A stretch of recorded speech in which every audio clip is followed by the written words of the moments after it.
আসসালামু আলাইকুম। আপনারা সবাই কেমন আছেন? আমি আলহামদুলিল্লাহ ভালো। আজকে শুক্রবার, সবাইকে জুম্মা মুবারক। আপনাদের সামনে আমি একটা নতুন ভিডিও নিয়ে আসলাম। আজকের ভিডিওতে কাপড় ধোয়ার জন্য আপনাদের একটা টিপস দিব। আজকে এই টিপসটা যদি আপনারা ফলো করেন তাহলে আপনার কাপড়গুলো ধুইতে অনেক সহজ হবে।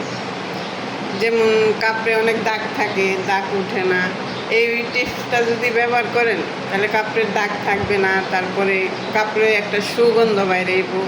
আপনার যদি বিশ্বাস না হয় আমার টিপসটা দেখে আপনি এই কাজটা করে দেখবেন, সত্য না মিথ্যা প্রমাণ পাবেন। আমার মুখের কথা বিশ্বাস করতে হবে না, আপনি কাজটা করে দেখবেন। টিপসটা হলো, আপনি এক বালতি পানি নেবেন, পানির ভিতরে দিয়ে দিবেন সাবান। এই যে গুঁড়া সাবান, যে সাবানই হোক, যেটা আপনার ব্যবহার করেন সেটাই দিয়ে দিবেন।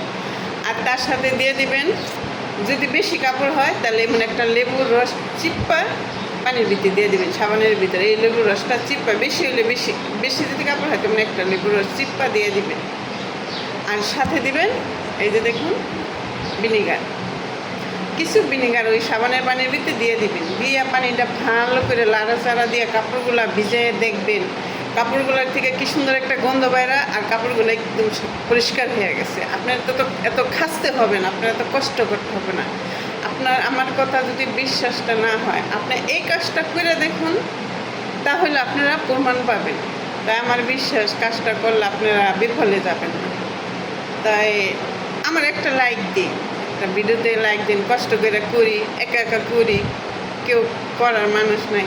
একটা লাইক দিন, একটা সাবস্ক্রাইব করেন।